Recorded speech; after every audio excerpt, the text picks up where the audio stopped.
Hello, listeners and viewers. Welcome to another episode of RRE POV. I'm General Partner Raju Rishi at RRE, and today I'm joined by Dan Rosenberg, currently founder and CEO of Octane11, which is an RRE portfolio company.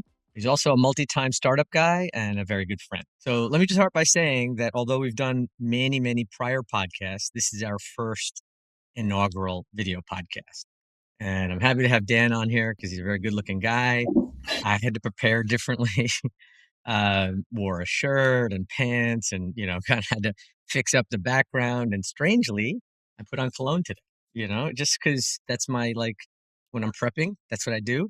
Obviously don't need to do that, but you smell good from here. All right. Thank you. It's good to know. I'm going to start with Dan's bio, which is really deep. But I think it's important to frame kind of what he's done in the past. And then we'll talk about our relationship and how we got to know each other a bit. Background wise, he's a longtime New Yorker, started at Horace Mann, Harvard Business School guy, did a stint at Maveron as a venture capitalist, a brief stint at Virgin Mobile, which was one of the earliest MVNOs out there, and actually pretty successful. Then he joined me at Rave Wireless, which I have a lot of great stories about. Did a brief stint at a hedge fund and a long stint at MediaMath, where I think you had practically every role in the business, including corp dev, business development. You were a GM, chief strategy officer, chief marketing officer, and now finally founder and CEO of Octane11. Because I know Dan so well, we're going to start with a few stories, which may or may not be embarrassing. Actually, will always be embarrassing to some extent. Dan, you remember the first day we met? I remember it down in Chelsea, in Manhattan. We had started, it was my third startup, Rave Wireless, and we had maybe like 6 or 7 people in the business. And I was interviewing for the head of business development. So just for people's context, Rave Wireless was a startup that was providing applications to universities. Mobile applications to universities and higher ed. Not only did we provide the applications, but we also provided, in many cases, the telephones. And so we were an MVNO, and Dan's experience with Virgin Mobile was very relevant. But, kind of a hot startup in New York. And I was interviewing a number of people that day. And shows up Dan Rosenberg. He's in a tie, well-dressed, who comes in, and our office in Chelsea it was an apartment actually. And we had eventually shoved like 25 or 30 people into that thing. I don't know how we fit it, but we were really scrappy. And we had a 2-bedroom thing. And in one of the bedrooms, we did the interviewing. So I had him come into one of the bedrooms and I asked him a bunch of questions about, the business. And the guy was super prepared, had read everything about the company, had sort of memorized sort of the value proposition, how we were going to market, which our customers were. And I said to him, Liz, I'm not sure, I think that you're obviously well prepared, incredibly well groomed, and probably would be a good fit. But we got a lot of people being interviewed, and we had just assembled the office. And what I mean by assembled is we bought a bunch of stuff from IKEA, and we'd put together maybe half a dozen desks and a couple of bookshelves. And there was a big pile of IKEA boxes piled up next to the front door. And, who knows what was in it? Mostly box material, but could have been boards and nails. And while we were walking out, I said, it wasn't anything sort of intentional planned. I just said to Dan, man, it looks like a big pile of leaves. It'd be kind of cool to kind of jump into it like we did as a kid. And this guy did not even hesitate. It wasn't even a fraction of a second, just turned toward the pile and just dove in. And I was like, I got my guy. That was a hell of a story. I just can't believe you just kind of dove into that thing. That's a miraculous, spontaneous exercise. But you gotta go for it. Yeah. I don't think I told you this before, but that's part of our interview process at Octane. Everyone has to dive into. It doesn't have to be a box. It has to dive into something, anything.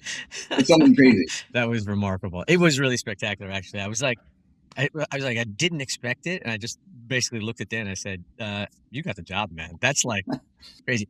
I will tell you, one of the things about startups that's really, really important is your first handful of hires outside your founding team sets your culture.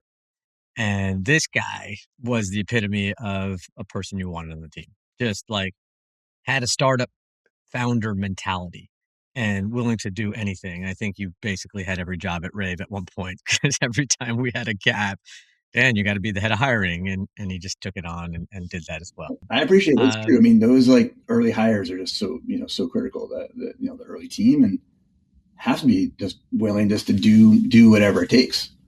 yeah. And I found that Yeah. through all, the startups I've done since then. And it's a culture thing, right? So because what's going to happen is you're going to bring in 5 to 10 more people soon, and you can't be the one sort of indoctrinating them with the culture of the company. It's got to be some of the early employees as well. So if you get the wrong people, it really goes sideways. I have another story. We are negotiating deals at Rave Wireless. So Rave Wireless, I mentioned once again, offering solutions to universities, mobile solutions.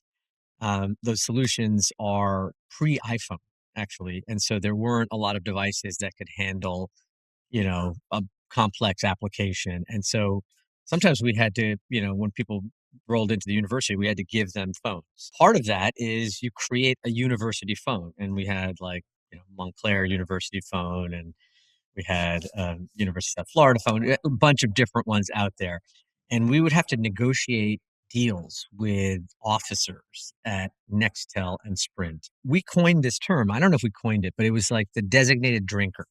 And Dan was my designated drinker. We would go into these contract meetings over dinner. I think with the statute of limitations is I passed. think so. Many, many years ago. But we would order like a round of rum and cokes because that was Dan's favorite drink, just FYI.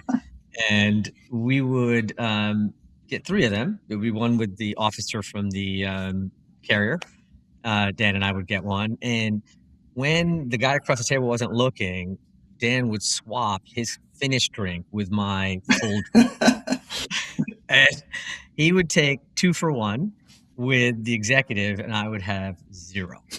And at the end of the day, we would roll out with a contract that worked very favorably for us. So, You got to protect the boss. Gotta protect Raju. You got to do those negotiations. I actually learned that in China because before I was at Rave, I worked in private equity in China, and we'd be going around to like factories that we were investing in. There's a company called Asimco, which is a private equity firm out there, one of the first actually. And we'd be out at factories meeting with teams, and we're talking about making big investments, and we'd be having dinner. There's lots of like gambé, like drinking, and then all of a sudden you'd look up and the people that like the management team of the factory wasn't there anymore, but like the biggest guys ever were like around the table. They like swapped in like, body men to like be the heavy drinkers against you. And that was a big part of the deal. Again, that was my job for some reason, was to, go toe to toe. Well, you kind of fall into what you're good at, which you were very good at that role. A very, very sober drinker, which was amazing. But that actually reminds me of another story. We're in New York, subways are down. We've just gone done with a business meeting and the subways are down, and we're like, we have to get back to the office for a critical meeting. So I'm gonna hail a cab. And he winds up hailing down this cab, and we hop in, and this very attractive Asian woman knocks on the door and says, I'm really late. Are you going uptown? We're like, yeah. And she's like, can I just share the cab with you?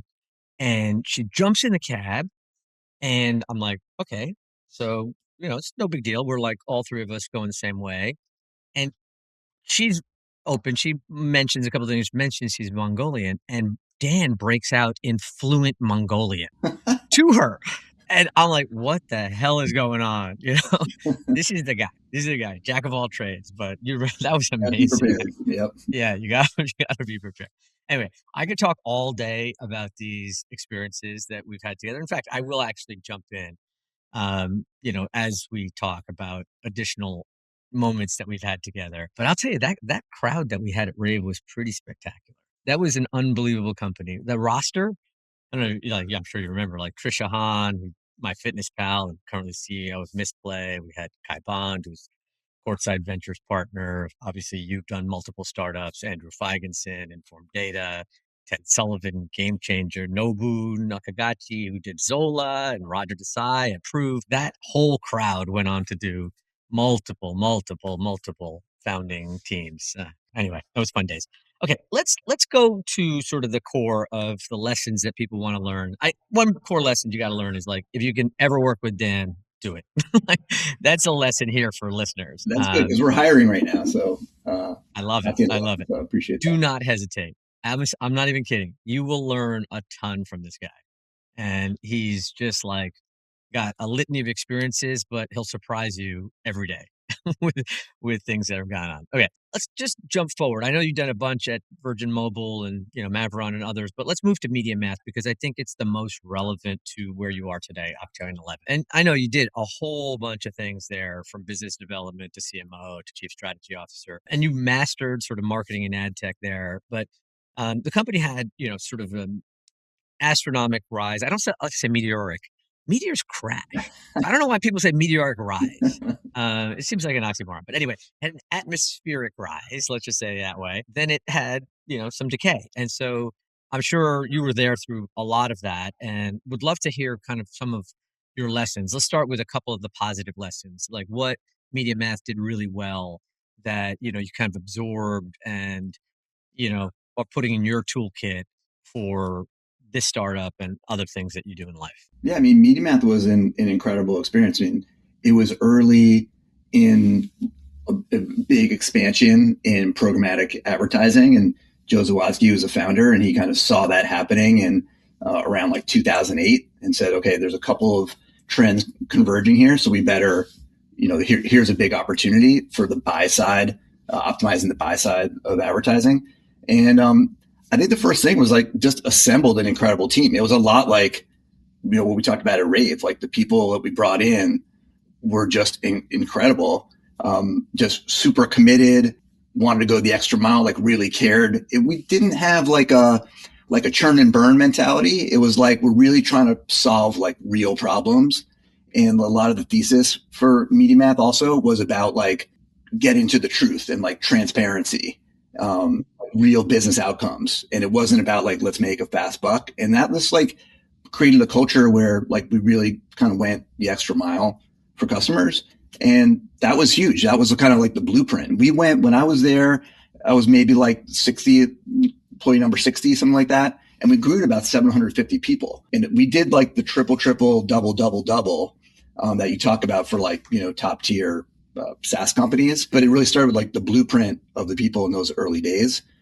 So that was a great one. I would say maybe one other lesson learned from the MediaMath, and believe me, I have a lot on like the positives and the what could you do better, but like super partner focused. So it was really about like an ecosystem play. Yeah. And that was actually part of my job, was managing the ecosystem and setting up like win-wins with partners. And we had 500 partner integrations. That is crazy. Yeah. 500 integrations back in that day. Yeah. Back in that era, just like unbelievably complicated ecosystem that you had to sort of juggle and create value from. And people wanted to work with MediaMath. I mean, it was just like the company to work with. That is pretty astronomical. It's kind of like, you reflect upon it, and it was one of the, sort of cornerstones of how middleware got created, before middleware was middleware, right? It was pretty intense. Yeah. We should talk about this more, but like being that like translation layer, that middle layer that has the data across all different partners, all different clients, and is learning as you go. So it's not just like a pipe connecting A to B. Like there's real intelligence in there. Like that's a really interesting business model. Absolutely. And then just like it got to this pinnacle and then it just didn't get escape velocity, just maybe one or two lessons. And if you don't want to share, that's fine. But like, love to sort of understand kind of what could have been done a little bit differently, or how they would have, some of the factors that, or one or two of the factors that affected that. I think maybe the biggest thing was, while we were trying to do so much problem solving and helping clients like on the edge, we were maybe trying to do too many things for too many different client types. So like there's something really to be said for like super focus, like really nail your ICP, like as hard as it is, like sometimes you got to say no to certain customer types or certain projects, if there's revenue behind it. Like a comparable for MediaMath was the trade desk, and look very similar on paper, seem like basically the same company, same business plan. And to be honest, like in the early days of my corporate dev role at MediaMath, we were raising capital. Like they weren't in our competitive set when we were talking to VCs. It wasn't even on the list. Wow. And the trade desk kind of just came like year after year, growing really fast. And they just had like a great focus on like one particular customer type. It was in the name of the company, the trade desk, which was like a tool for agencies. It was a category of tools for agencies. So they really focused on that customer, and that helps you with how you design your sales, but also like your product and the features. And, so they just did a really nice job on that. I love that. It is actually like one of my mantras that I share with all entrepreneurs. Like, more startups will die from indigestion than starvation. Mm-hmm. And, what you just described with MediaMath, which is like, amazing, like focus on the customer and, desire to be, helpful to them and building that ecosystem, but maybe taking on too many things. Like, and that's an indigestion problem. Like, if you try to do many, many things concurrently, you'll likely do all of them mediocre or poorly. And, you won't have this like winning value proposition. The second thing I say is like, there's a corollary, which is the greatest startups in the world have the greatest sequencing. Mm-hmm. So after you nail that first value proposition, now you have the opportunity to broaden to the second and then the third and then the fourth. And knowing that sequence and kind of thinking through that sequence is super, super important, because you don't want to pick something that should be the fourth step as your second step. It's really kind of like concentric circles, like just going to that next concentric circle, or, what I call like trying to cross the river on a bunch and, without getting wet, and there's a bunch of stones. And so you can jump from stone to stone to stone, but if you don't see the pathway all the way to the other side, you might jump on a stone where you have to go backwards because it doesn't have an adjacent stone to get you over. And so I love those lessons. Those are important, and I'm glad you shared that. I appreciate that. Let's jump to Octane11, where I spent most of this time. It's an AI platform for optimizing B2B marketing. So what we found like at MediaMath, so we were managing about $1 billion of digital marketing spend, and about in the industry, about 20% of marketing is B2B. In MediaMath's footprint, it was way, way smaller. But we had big clients like IBM and Dell and Aetna and Amex that had a B2B use case, like selling to big businesses. So got to really know that and see the pain points of it in that category. And that's kind of where we started to think about a solution for it. But the big problem in B2B is that it's not like in B2C, you can click on an ad and then go buy something, or you hear an ad and you hear like use this code to get a discount, and then you can understand exactly which of your marketing is working and close the loop. In B2B, nobody clicks on an ad and buys like an IBM installation. Like the right? I mean, it's a long sales cycle. There's a whole committee of buyers who need to make a decision over a long period of time and get buy-in, not just from the end user, but like from the finance team and from the procurement team. They all need to know about your product. And so you need to reach out. And what's really hard in advertising and even digital marketing is that that's all anonymous. The ads are going out into the world. Like people like to advertise on Facebook or Meta, and it's a great platform, but it knows all about like your demographics, but it doesn't know anything about like your job or, your title, your seniority and all that. So like we solve that problem by mapping all the engagements across all these platforms like Reddit and Meta and CTV. And we map that all to actual companies. And then once that's connected to companies, can you just do me a favor and describe the? I know it's account-based marketing, but like that is like the focal point of the type of buyer you're trying to sell to. Can you describe what account-based marketing is a little bit further so that people understand it? Sure. Yeah. I mean, account-based marketing is a term and just means like marketing to accounts. It's a term that's become really popular, but a little bit misunderstood. Some people think of ABM means like, oh, I'm just going to try to follow like this one person with this one title at this kind of company or these couple of companies. But like, in our view, like B2B marketing, you're selling only to companies. So everything should be account or company based marketing. The way the typical marketing works in B2B is, okay, what's our ICP, our ideal customer profile? What are those companies? Maybe it's 1,000, maybe it's 100,000. And then we want to develop a message for those companies that moves the needle based on like what we know about, what their pain point is for that ICP. And then we want to find those people wherever they are, whether it's in podcasts or CTV or they're on Reddit or they're on LinkedIn, like wherever they are with that same message. Then you need to, and that's like, people understand that challenge and that, that strategy. But then the last piece, which has been really hard and is kind of a big gap and a big white space that we're solving, is then tracking all that activity at the account level across all those different channels and matching it back to those companies. So I know which companies I reached and engaged, and then attaching that to sales data, actual business outcomes that's tracked in Salesforce or HubSpot or Microsoft Dynamics, but all together. And what's interesting about it is like, it's amazing for just one company to have that data. But if you're a service provider, like an agency that works with multiple companies, imagine having that data across your whole portfolio of companies. And then as a platform business, imagine having that data across hundreds or thousands of companies. So you can tell, let's just focus on a particular company for a second, but you can tell a company based on all their marketing activity to, let's say I'm IBM and I'm selling to, I don't know, Merck. And I want to basically, I'm advertising across lots of mediums. You can tell IBM the effectiveness of their marketing, of each of their marketing campaigns to that specific customer or across their entire ICP. And you can tell them which ones they should spend more on and which ones they should spend less on.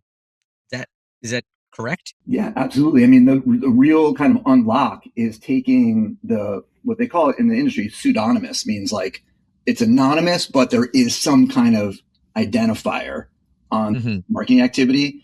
And then you match that to the company. So it's actually knowable what company people work at. Even if I don't know it's Raju, like I can know that it's someone who works at RRE or in the venture capital industry. I can actually map that back and then across everybody at the company. So I get all that activity with all those people at that company. And so I know that, one, have I reached them? Like, has the marketing that I paid for actually reached those users? Like, you got to have that as a yes. And then did they engage? Did they click? Did they like? Did they share? Did they comment? Did they scroll? Did they finish the video? All those kind of indicators that they were engaged. That's a lot of details. That's tremendous. And so, what integrations do you have that give you all of this insight? I mean, obviously you have to have a ton, sort of like MediaMath, right? Yeah. Because you have to be able to ingest all of the different marketing channels that I'm leveraging. Yeah. There's about 50 right now, and we're just kind of keep adding more. There's definitely a Pareto rule. So there's like, the 50 are probably like 80 or maybe 90% of all like the budget. So like we're actually pretty good, but what we've got, but we're always adding more. I mean, we had one client sign up and said, okay, well, we love all your integrations, but here's like 50 more like publishers we want you to integrate with, like Business Insider, Wired Magazine, New York Times, like just on and on, which is great. We love that with our customers. And this one happened to be a very big customer. It's a Fortune 50 company. Went to their vendors and said, okay, you got to integrate with Octane11 because we want to be able to measure it all with Octane11. That's a little bit of our kind of network effect. Some of the big ones, obviously, like LinkedIn, all the Google properties, the Trade Desk, like I mentioned, Beeswax was one of your former portfolio companies. That's in the media, but then like all the email platforms like Marketo, Eloqua, HubSpot. You're getting it all. So when you talk about your ICP, it sounds like you might have more than one here. But maybe can you describe who that ICP is? Like somebody out there, we get a reasonably large swath of listeners. If there's businesses out there that want to leverage Octane11 basically to understand the effectiveness of their marketing and to see where they should double down and where they should kind of back off. I mean, Octane11 seems like the right solution. But what is that like ideal type of customer? Like manufacturers are selling screws and bolts, or is it going to be larger, a higher price point products? What is sort of that, natural fit? I'm sure you can do way more, but like, what is the ideal? And then it sounds like you do work with agencies as well who are doing a lot of this on the behalf of many of these companies. So maybe describe each of those to us. Yeah, I mean, the real kind of like center of the bullseye are large enterprises that are selling high price point products with a long sales cycle. Mm-hmm. And it really works across different industries. We have clients in fintech, transportation, industrials, water industrials, just kind of a wide range. All it means is they're selling business to business with a large group of buyers. So you kind of influence a large group. Like that's what really defines it. There is B2B, which is kind of smaller, where like I get it all the time. I get ads for like a podcast tool or something. You consider that B2B if you're selling to a business, but like that's really just one buyer who needs to kind of click and buy. So it's really for kind of larger ones. Where there was multiple influencers in the deal, and maybe each of them needs to be engaged in that process, or at least be aware of the company so that they're not like caught off guard when a decision needs to be made. And then where Octane11 really shines because of our background is for companies that have they spend quite a bit on advertising, because that's our background, and that's where we've got like some real know-how, and that's a bit of a white space right now. So if they're spending like $1 million or more is typically like a cutoff for us on digital advertising, like that's a great sweet spot for us. And then I'll just say like the service providers for those companies as well, like those that we sell with and through those companies too. Give me an example of that. So that's like marketing agencies. So like, large agencies like Just Global, we just published a case study with Just Global. It's an agency that just focuses 100% on B2B.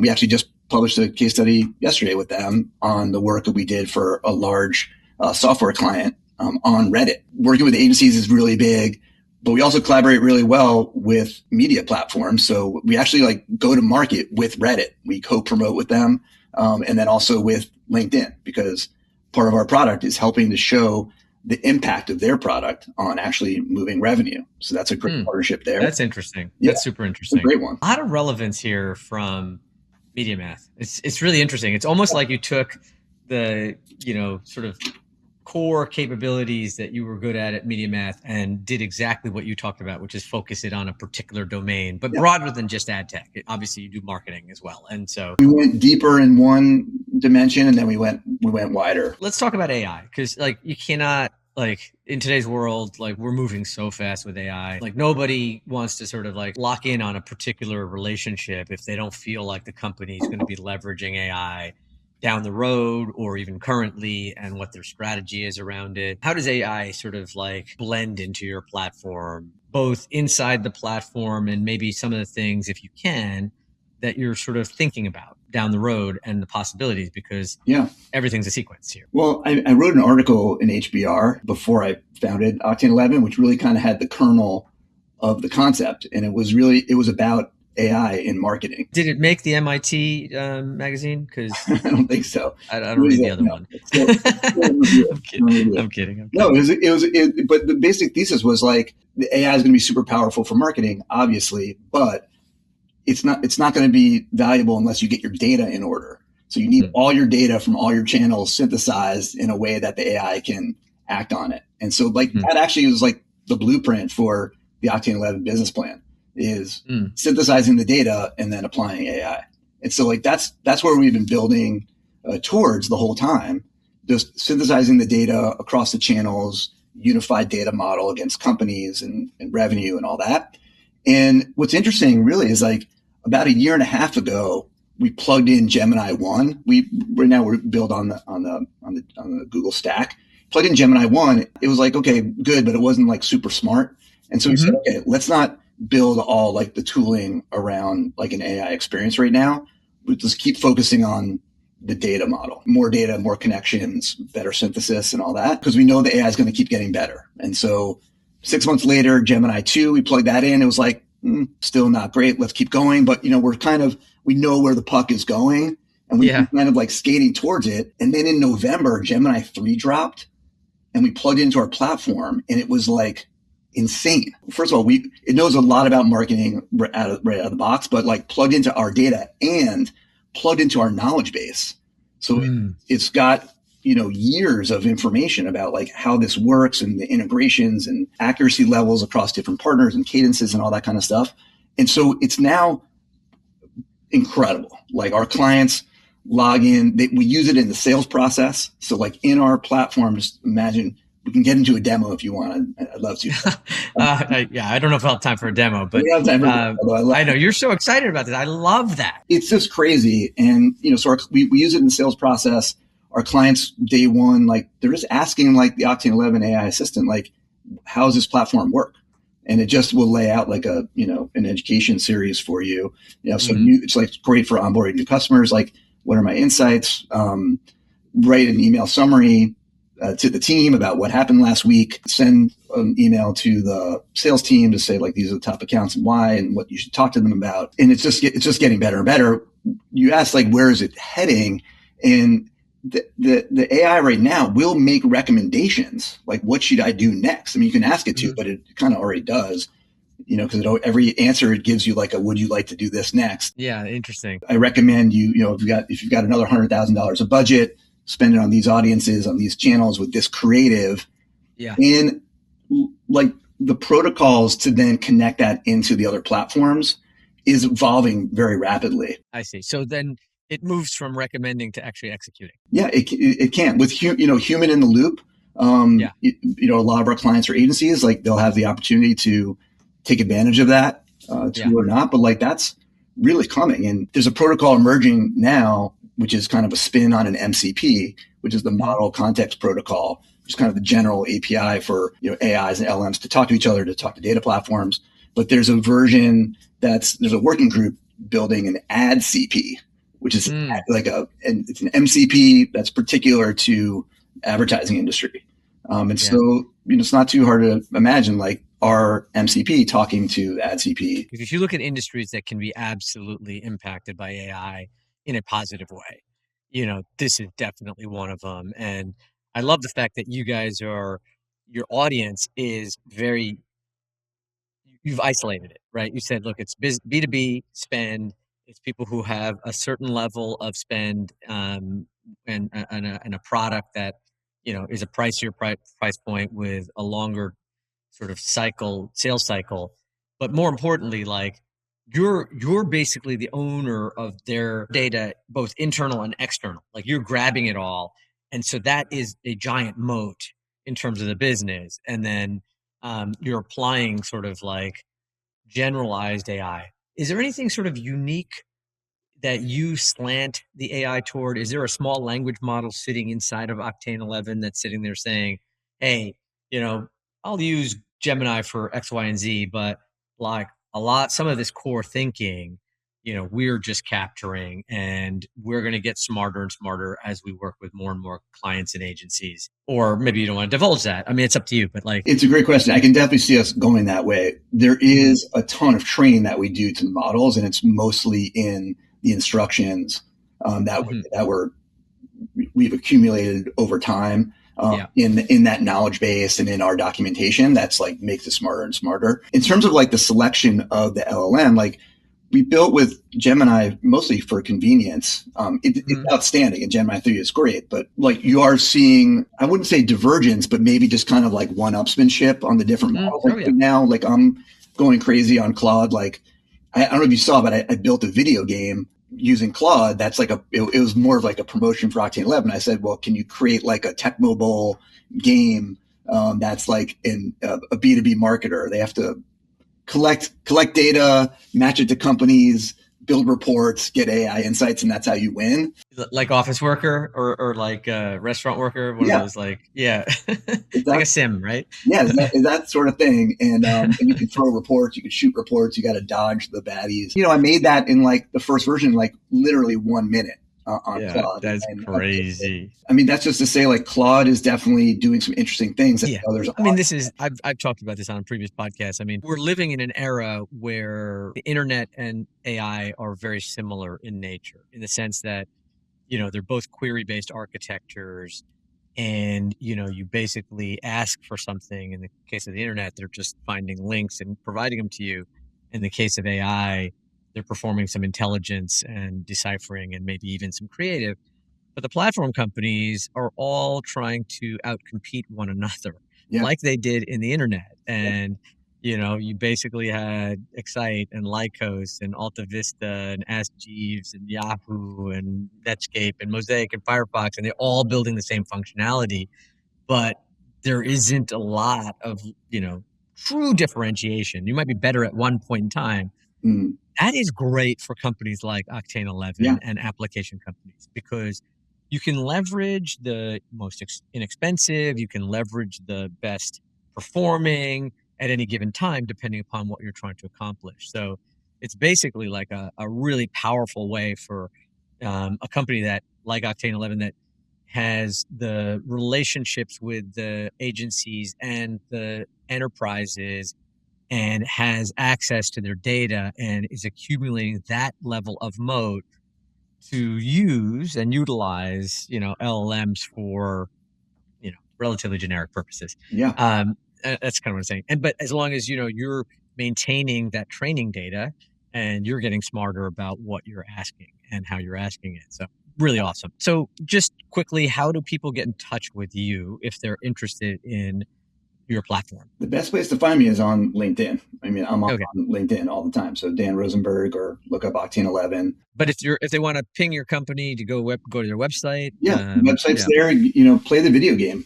Go to Octane11/game. I've been playing it for the last half hour. I haven't really been paying It's so attention. good. It's excellent. I'm working on getting a leaderboard in there. That is fantastic. Okay, I'm going to just move to the Gatling gun section. I don't have a lot of questions. Actually, I'm going to tell one more story. I have to tell this story. Rave's first office, you remember our first office? We talked a little bit about it on 11th and I think 23rd. Yeah. We were actually attached to the High Line before the High Line was anything. Yeah. Wow, what a place that we had. Like, we just were ahead of the curve on a lot of things. I remember we had like 20 people in it, and you used to arrive at the office first. And you kind of like use the key to try to get in, and door's locked and you're knocking, nobody's there. And so you went to the back, and I think you went up the stairs, like the emergency stairs or fire escape, and one of the windows was broken. The High Line wasn't super, super safe. I think people walked in and saw a bunch of laptops and, monitors. And Dan pulls this Spider-Man. Like, he literally like crawls into the broken window. It's like one of the top, like, I don't know how to get in. And he unlocks a thing and he's like, calls the police. And that's the kind of guy you are. Like, I was like, I was unbelievable. I remember that. We had to eventually move, but yeah, we got broken into several times. Yeah, we did. I don't know. Like, listen, you do what needs to be scrappy, but when we had 20 people in there, we knew we had to live. Okay, so the Gatling gun is. I'm going to ask you just 2 or 3 questions. Yeah. Just give me your, off the cuff answer. And these aren't planned. So, favorite ad tech campaign? For some reason, the one that kind of jumps in my mind, which is like really funny, actually, is like there was one campaign that we saw at my MediaMath days, which was performing so well, and it was like getting so much engagement. And we're like, what is that ad creative? We had to go in and look at it, and it was an image, and it looked like there was like a hair on it. So, what we found out is that people were seeing it on their phones, and they were like trying to like click on the hair out of the way. Kind of brilliant, but also like it just kind of tells you like clicks alone like aren't really like a thing. Like you need to like track all the way through to a purchase. Like that's really hilarious. Moves the needle. That is so funny. Yeah, people are really kind of like really creative that way. They find ways to click, but you're right. Like, just the click itself doesn't really matter, right? Like, it's getting the clicks that you want, right? So, all right. So you have 3 children. Which one's your favorite? All of them. All right. All right. Favorite hair product? Oh gosh. I once did a costume as a kid and I had like dippity doo.